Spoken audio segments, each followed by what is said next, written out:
Hold the phone! Did Weaselberry actually watch the airport series after saying she was going to for years?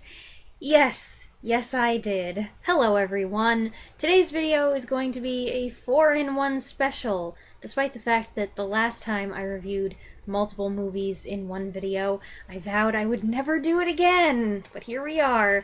Let's take a look at the 4 films in the Airport series. Airport 1975, Airport 77, and The Concorde, Airport 79.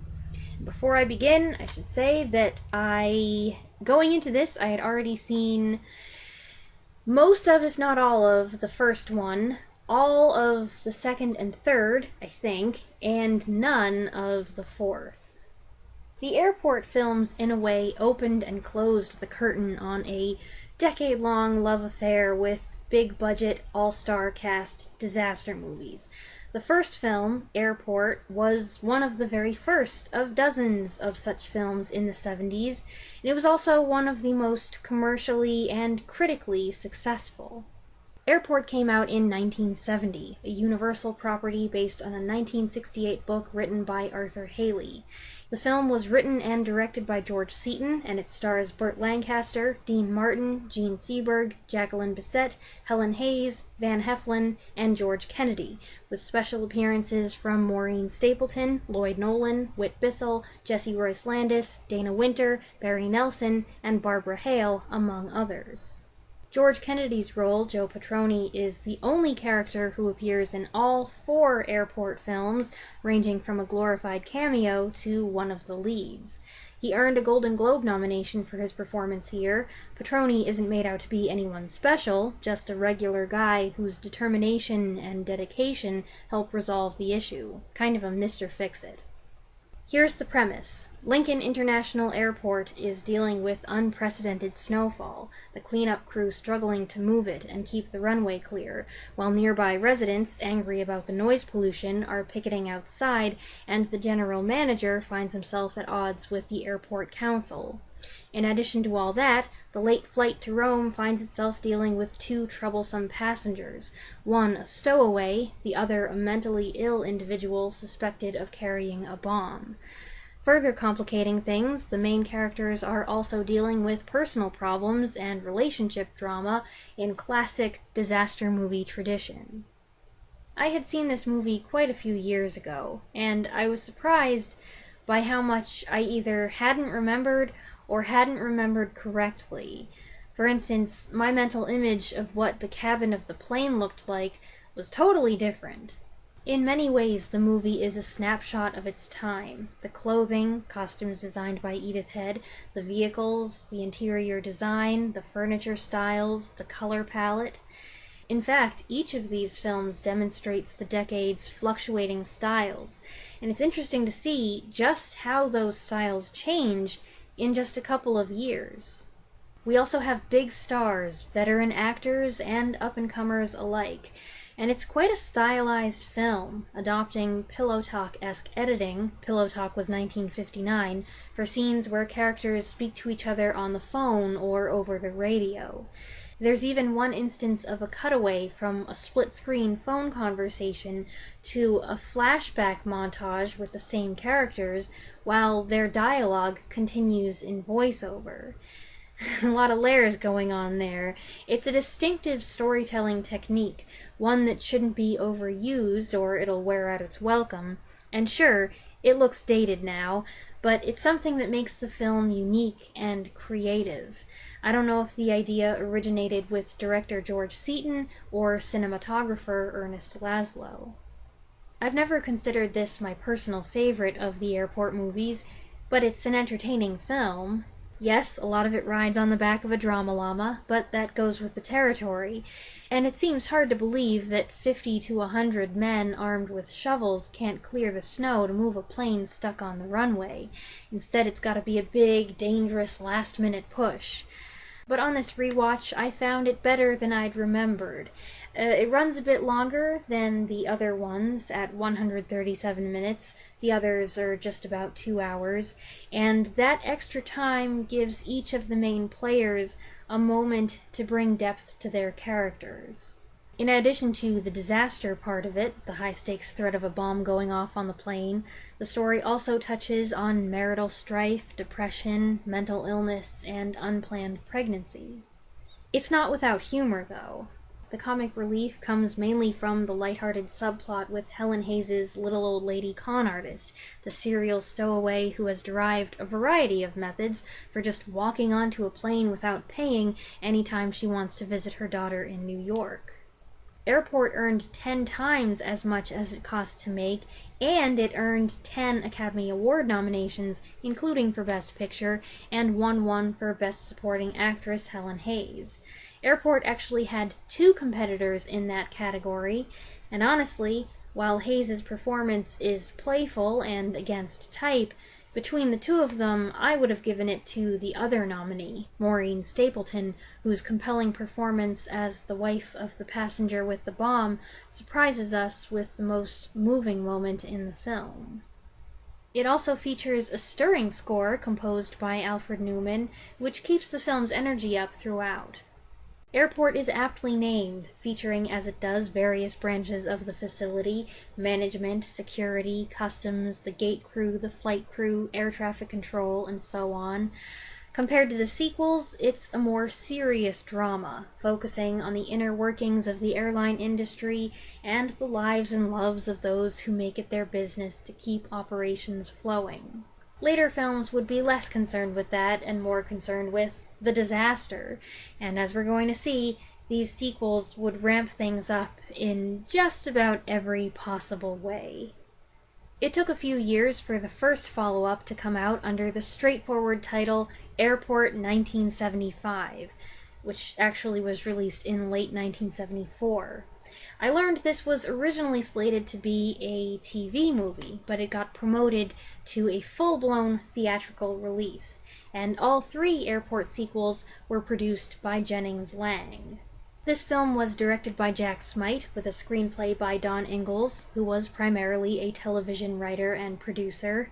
It stars Charlton Heston, Karen Black, and George Kennedy, with Ephraim Zimbalist Jr., Helen Reddy, Myrna Loy, Dana Andrews, Susan Clark, Linda Blair, Sid Caesar, Roy Finnis, Eric Estrada, Jerry Stiller, Norman Fell, and Conrad Janis, among many others, including Gloria Swanson as herself.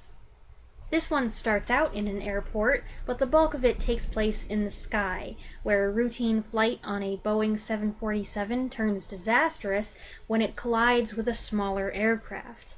With no one in the cockpit able to fly the plane, it's up to the head flight attendant, guided by her pilot boyfriend and others on the ground, to take the controls and try to get the plane and its passengers back on terra firma in one piece. Overall, there's much less relationship drama in this one. What there is revolves chiefly around the leads, where Karen Black wants to finally settle down with Charlton Heston, but he's not sure he's ready for that yet. We learn this in the very beginning, and I like that it's not an argument they keep rehashing at the most inopportune times. It's just an unresolved issue that exists in the background for these 2 characters as they navigate this crisis over the radio. There may not be as much drama, but there seems to be twice as many characters as the first one had. Characterizations are mostly skin deep, but the film does spend extra time developing personalities, or caricatures, among the passengers and crew. The supportive casting struck me as a little self-aware, like the movie was going wink wink nudge nudge to the viewer. For instance, Myrna Loy plays a self-possessed older woman who's a surprisingly heavy drinker. Perhaps that's a nod to her portrayal of Nora Charles in the Thin Man series. Singer-songwriter Helen Reddy makes her feature film debut as worldly guitar-playing novice nun Sister Ruth, and the story takes a little time out so she can sing a song about being your own best friend to Linda Blair's frail dialysis patient on her way to get a new kidney. Blair spends much of the film hugging her guitar and smiling beatifically, trying her best not to remind people of her role in The Exorcist. Dana Andrews had played a World War II bombardier pilot in 1946's The Best Years of Our Lives, and a World War II fighter pilot in 1957's 0 Hour, and an airline pilot in 1960's The Crowded Sky, so it's only fitting that he should play a pilot here. 0 Hour and The Crowded Sky, which I've done many reviews of, are both considered ancestors of the Airport series. And interestingly, this film and The Crowded Sky, which I didn't think was anything special, feature a mid-air collision between a jet and a small plane. Even stranger, in that case, Dana Andrews was piloting the airliner and Ephraim Zimbalist Jr. was flying the other plane with Troy Donahue. Here, the roles are reversed. Charlton Heston, by the way, had also played a pilot on a dangerous flight a couple years prior in Skyjacked, which was directed by Towering Inferno's John Gillerman and took a page from the Airport playbook by putting a bomb on board. I've done a mini review of that one, too. And then there's Gloria Swanson playing herself, spending the flight dictating her juicy memoirs and dropping references to Mr. DeMille and so on. I have no idea if she's really being herself, though, or if she's doing self-parody. She's not being particularly comical, but there's a tongue-in-cheek vibe about the whole thing, and just the notion of her playing herself as this larger-than-life movie star is humorous. Airport 1975 has more levity, at least in the first part, than its predecessor, which played it straight outside of the stowaway subplot and some witty dialogue, and this moment. We're gonna crash! We're gonna be killed! I know we're all gonna be... In Airport 1975, character development of the flight crew consists mainly of them flirting with each other. Ephraim Zimbalist Jr. is behaving himself, but Roy Thinnis and Eric Estrada, whose character is married, are on the prowl. Sid Caesar plays a nervous passenger who won't stop pestering his neighbors with self-conscious quips, and he's also a wannabe actor who only chose this flight because they were going to play a movie he had a bit part in. And Jerry Stiller, Norman Fell, and Conrad Janis play three buddies who get plastered before the flight and make a bit of a nuisance of themselves. Despite some heavy-handed comic relief, though, the disaster scenario is handled very seriously. There is nothing goofy about Karen Black's terrified call to air traffic control and her attempt to keep her hysterics at bay as she reports that there's no one to fly the plane. It is tense when she has to take control of the plane and raise the altitude to avoid the mountaintops per Heston's step-by-step instructions. Joe Petroni's wife and eldest son are also on board, which makes the dire situation a more personal one for him as well. Actress change for Mrs. Petroni, by the way. Susan Clark replaces Jodine Lawrence, while the character's first name has been changed from Marie to Helen. John Kakavas's music score is quintessential 1970s. Its schmaltzy, laid-back theme, a very different feel from the powerful, large-scale score that Alfred Newman wrote. I don't find it particularly memorable. I was pretty lukewarm about the music. The whole thing comes across as a little over the top, but sequels are typically more excessive, and that's part of the fun, as is seeing faces you recognize and noting the odd combinations of actors on all different rungs of the ladder of fame. Besides, I do think this is the most iconic airport movie. You mean the stewardess is flying the plane? Critics were not kind to this one, but it's good popcorn entertainment, and I certainly wouldn't call it a terrible movie. The loud colors used in the cabin, though, I can't get on board with those choices. The third film is Airport 77, which did come out in 1977. It was directed by Jerry Jameson, with a screenplay by Michael Sheff and David Spector, from a story by H.A.L. Craig and Charles Kunsel. It stars Jack Lemmon, Brenda Vaccaro, Lee Grant, Christopher Lee, Darren McGavin, Joseph Cotton, and Olivia de Havilland, with additional support from Kathleen Quinlan, M. Emmett Walsh, Mady Norman, Pamela Bellwood, and others, and specially featuring Jimmy Stewart and, of course, George Kennedy. A millionaire's privately owned luxury class 747, carrying his personal guests and a collection of priceless artwork, is on its way to him in Palm Beach, but mid-flight, a group of art thieves hijack the plane, knocking out the passengers and redirecting the course to a spot where they won't show up on radar in the Bermuda Triangle. When the wing accidentally clips an oil rig, though, the 747 veers out of control. The passengers begin waking up just in time to freak out as the plane hits the water and glides down to the ocean floor. Of the 3 airport movies I had seen, I'd always considered this my favorite, and having revisited it, I'm not going to revise that opinion. It's still my favorite. I do think a big factor in why I liked it as much as I did when I was younger was that they ended up in the Bermuda Triangle, which, of course, lent the whole thing an aura of mystery. There isn't actually anything scary about the film itself, but the suggestion of it was enough, and I like to think that there's at least the potential for something spooky to happen. The part where everyone abruptly starts losing consciousness is creepy, though, and overall, I like the plot. It's Airport meets the Poseidon Adventure meets a heist film, where the unsuspecting people on the plane have to go through one dilemma after another. There aren't really any antagonists in the first 2 films, just people who get in the way or generate conflict, and the disasters have natural causes. That's not the case here with the art thieves, although I'll give them this, they didn't intend to kill anyone.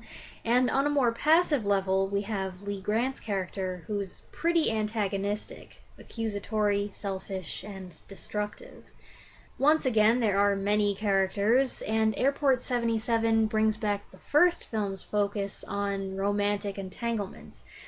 But that element is simplified here. We're talking separate couples, not love triangles. And not every relationship in the movie is romantic. Jack Lemmon's pilot is probably the most active one in the franchise, having to do a lot more than fly the plane and reassure the passengers. His significant other, Brenda Vaccaro, is also on board, and while he and Darren McGavin are running around moving all over that plane, the element of personal risk adds a great dynamic. Christopher Lee gets to play a fairly good guy, an uncommon thing in his long career, harassed by a combative and contradictory wife, and Joseph Cotten, my guy, and Olivia de Havilland have a sweet little subplot as 2 charming people, possibly former lovers, who haven't seen each other in years. Joseph Cotten and Olivia de Havilland had previously co-starred with Bette Davis in 1964's Hush Hush Sweet Charlotte, which is a creepy Southern Gothic thriller and sort of follow-up to Whatever Happened to Baby Jane, but not as well known. The peril this plane full of people is in is great. They have to survive the initial crash and the sinking, and then there's the danger of drowning or suffocation.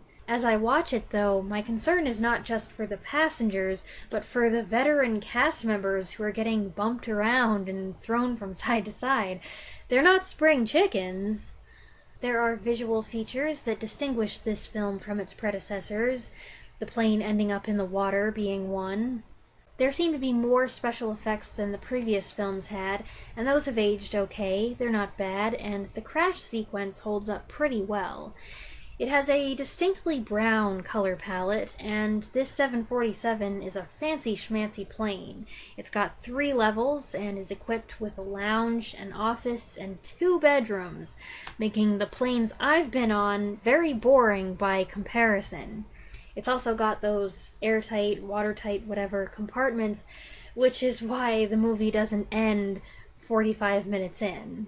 George Kennedy's contribution is much smaller in this one. He appears in just a few scenes, acting as liaison between Jimmy Stewart's company and the Coast Guard and the Navy. And because he knows the plane, he's able to give information about pressure points and things like that.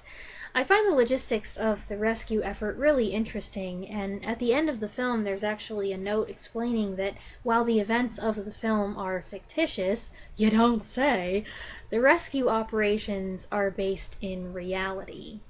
Joe Kakavas did the music for this one too, and I like it better than his score for 1975. Not that his score for 1975 was bad, it just, this one fits the movie better, and it's also got this nifty music cue for ominous moments.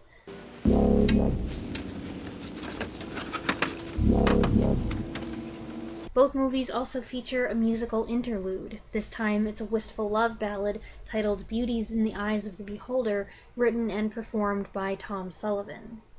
Edith Head is credited with doing most of the costume design for the first 3 airport films, although I do question how much she personally was involved with the sequels.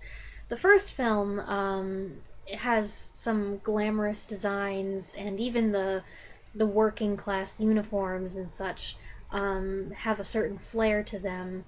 The sequels, being what they are and being later in her career, I wouldn't be surprised if her department was in charge and she signed off on things, but she didn't really do a whole lot of designing and all that. I think this movie holds up nicely. It has excitement and danger, some tense moments, and some genuinely likable characters, which is not something I can say about a lot of disaster movies.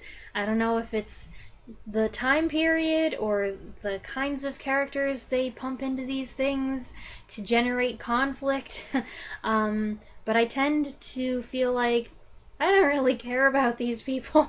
I wouldn't want to be on a plane with these people, but that's not really the case here, with 1 or 2 exceptions. I also like that it's not just about the build-up, but about the aftermath as the battered survivors fight for their lives and have to take an active role in their rescue and holding things together and treating the wounded.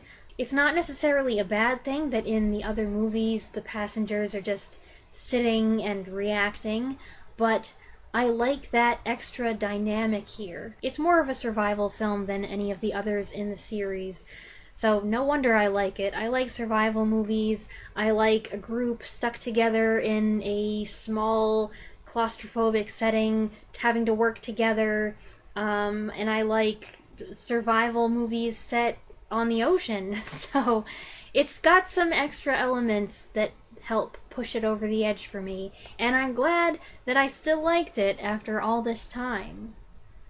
The 4th and final film in the series is The Concorde, Airport 79. It was directed by David Lowell Rich with a screenplay by Eric Roth, and it stars Alain Delon, Susan Blakely, George Kennedy, and Robert Wagner, with supporting performances from Eddie Albert, Cicely Tyson, David Warner, Sylvia Crystal, Jimmy Walker, Bibi Anderson, Charo, and others. This one has to do with a flight from DC to Moscow with an overnight layover in Paris, aboard which is a reporter carrying documents that can expose a major tech company's secret arms sales to enemy countries. The head of this company, which has just developed an attack drone, sets about bringing the plane down in order to destroy the evidence, but he underestimates the capability of the Concorde. This is the only movie in the series I hadn't seen before. And before anybody starts jumping to conclusions, no, I didn't suddenly decide to review it just because I found out that Alain Delon was in it.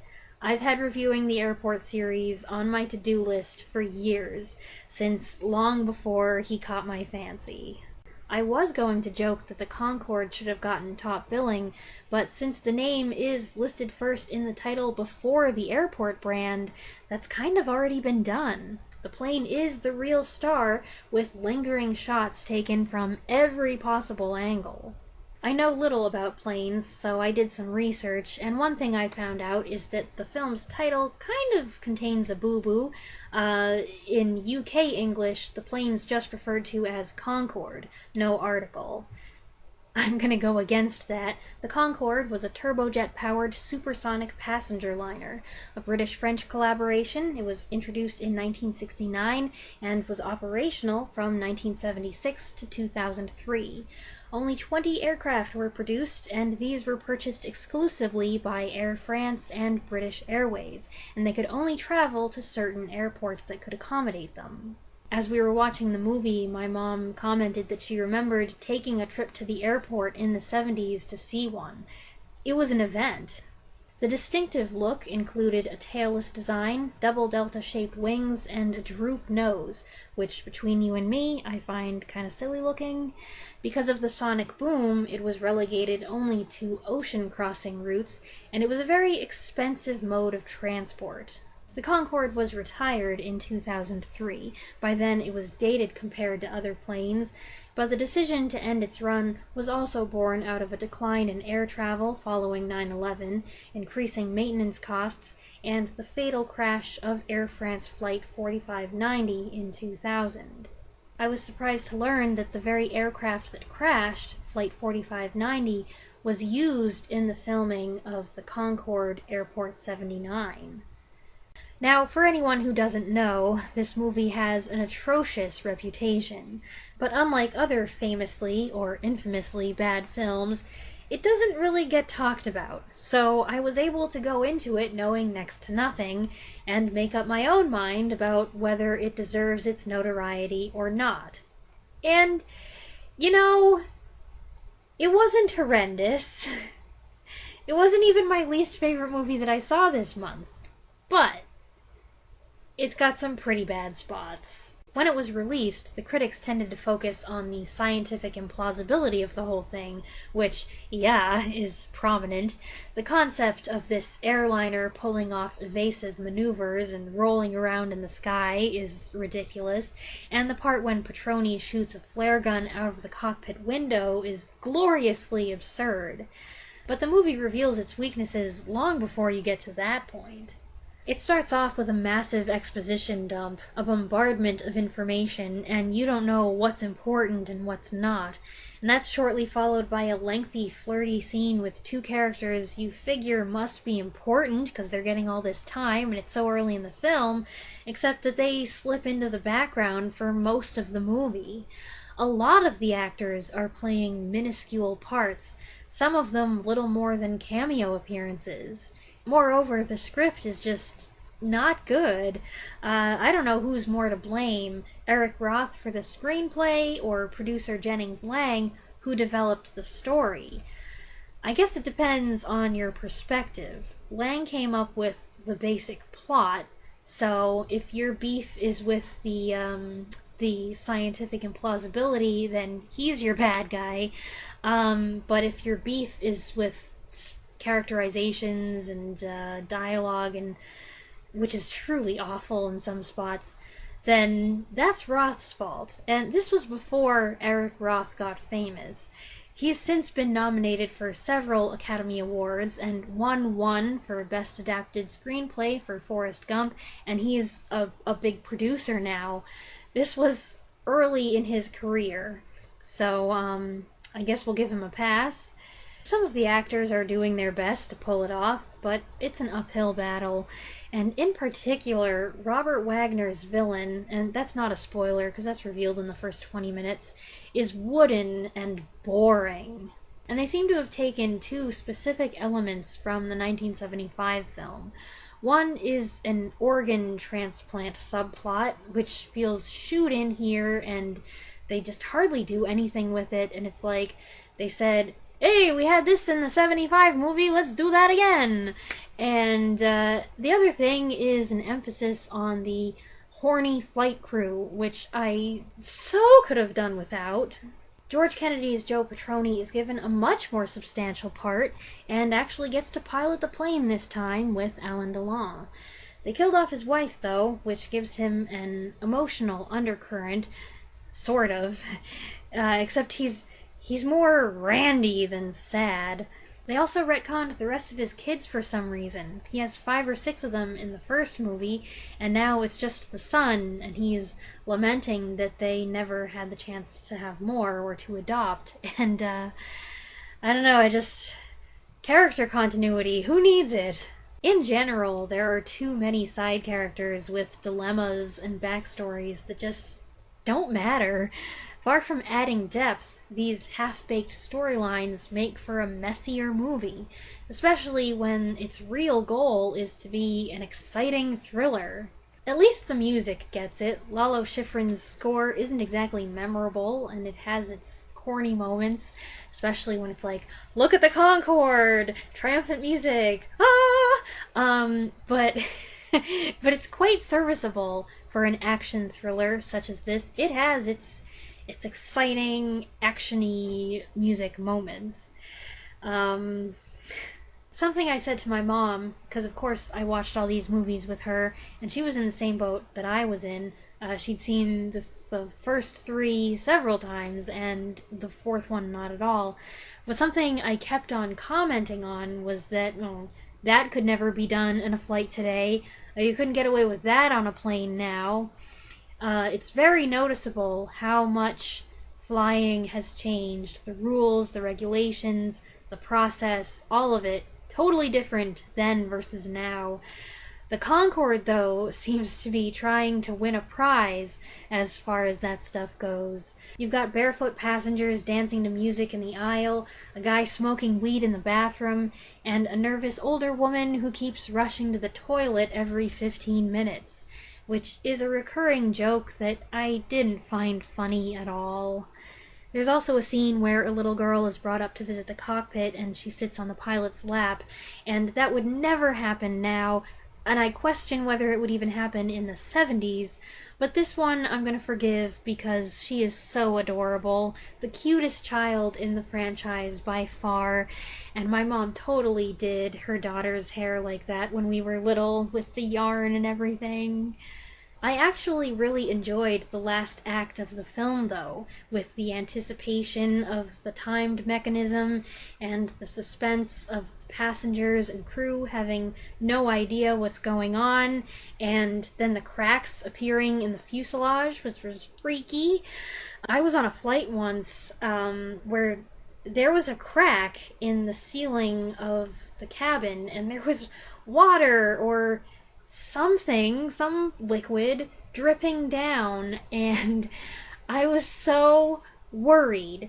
And it didn't help that the flight had been delayed, and then, or my flight had been delayed, and then they changed my flight, and I was going to probably miss my connection, and I did, even though I literally ran through the airport. And the flight crew was being really cavalier about everything, and I understand it was the holidays and they're, but I was not in the mood for it. I was so stressed out. That was possibly my worst experience flying, and if that's the worst of it, then I'm grateful for that. But for the most part, though, I love flying, which is very uncharacteristic of me. And I thought that I'd be terrified of it, and I was terrified the first time, especially when we were sitting there, and I didn't know it, but I was seated next to the whatever you call it, the emergency door, and the flight attendant came and asked, will you be able to help in case of emergency with opening the door, whatever the script is, and I was like, yes? The real answer is no. You don't want me on my first flight ever to be in charge of opening this big door that's probably heavier than I am, and I'm a pathetic weakling, and yes, you should change my seat, but I'm too chicken to say, okay, yeah, switch me with someone else because I don't want to be an inconvenience. So then I just spent the whole flight, which fortunately was very short, just like agonizing. What if we crash? I don't want to have to open the door. I don't know how to swim. But really, I find flying an exhilarating experience. That moment when you're sitting on the tarmac waiting, and then they give you the go-ahead, and you feel just that rush of power, and you start racing forward, and there's the lift. I love it. Anyway, I also think it was a quirky choice to make it a buddy pilot movie with these two guys who ostensibly don't seem to have a lot in common becoming chums. The two actors seem to be having a good time interacting with each other. I just would have liked it better if the friendship had more substance to it. But I was just relieved that Alain Delon, in a rare occurrence for him, was playing a good guy. He wasn't playing an assassin, he wasn't trying to kill anybody.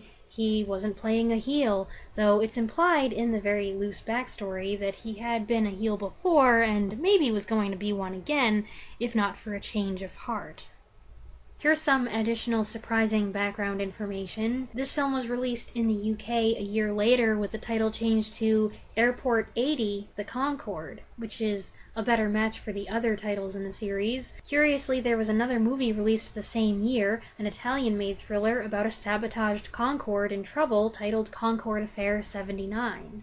This was not the only plane disaster movie for director David Lowell Rich. He also directed The Horror at 37,000 Feet in 73 and SST Death Flight in 77. And Monica Lewis, jazz singer and wife of producer Jennings Lang, appears in both Airport 77 and The Concorde. She also has a role in 1974's Earthquake, which was also a Lang production, and starred Charlton Heston and George Kennedy, and Jennings Lang also produced 1977's Roller Coaster. So, in a way, he and Irwin Allen are tied for disaster movies in the 70s. Jennings Lang did 5, and Irwin Allen did 5. Hey, Editing Weaselberry here. I thought I'd interrupt to give you a quick commercial performance breakdown of these 4 films in the franchise. The first one, Airport, had an estimated budget of $10 million, and its gross revenue, domestic and international sales combined, came to $128.4 million, so it did very well. Airport 1975 had a budget of $3 million and grossed $103 million, which is a fantastic profit for such a cheap movie. Airport 77 had a budget of $6 million, twice the last one, but still modest, and had a gross revenue of $91 million. So we're declining, but still doing well. The Concorde, Airport 79, boosted the budget to $14 million, which is even more than the first one. I imagine a lot of that had to do with late 70s inflation. The gross revenue was $65 million, which is significantly less than the other films made. It's even more telling if you break it down.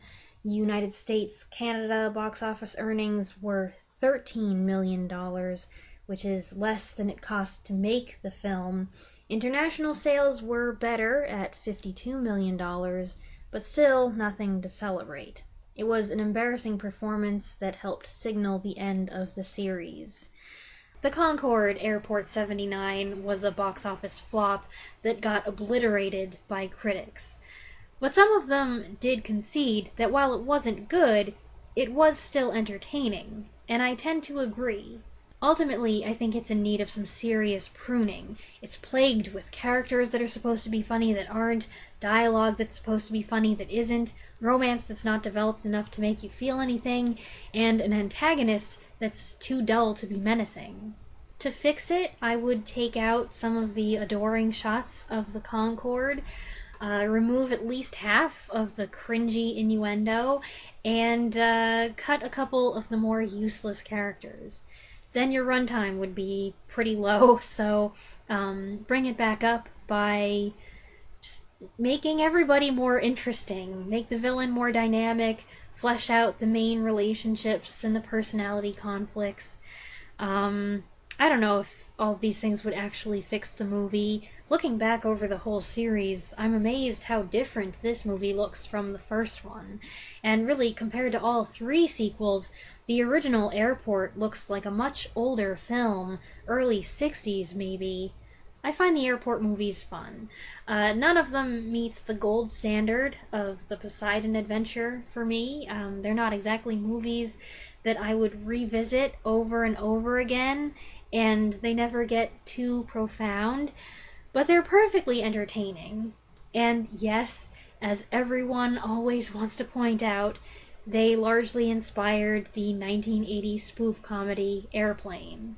It's interesting to compare the different tones and the ensemble casts that each movie has to offer. Each one has its strengths and weaknesses, and they're very much films that stand on their own, but there are elements that tie all 4 movies together. Drama, quirky characters, visual effects, cohesion through central conflict, and of course, an airplane in peril. I'm glad I finally tackled this. I've wanted to for a long time, and now I can cross it off my to-do list. I am not doing a disaster movie review series. I know it might have come across that way. Sorry about that. I just wanted to review this, and I felt like before I do that, I want to do the Poseidon Adventure, and once I did that, then I felt like, well, I gotta do the Towering Inferno because those two movies go hand in hand, and then I could do this. Not that this has anything to do with the other two, but that was my thought process. I have discussed several other 70s disaster movies, though, as I mentioned in my What Else I Saw series, so chances are, if I watch any more in the future, and I'm sure I will discuss those there. I hope you enjoyed this video. If you've seen 1 or 2 or 3 or all 4 of the airport movies, I'm curious to know what you think of them. So please feel free to share your thoughts in the comments below. I look forward to reading them, and I'll see you next time. Thanks for watching.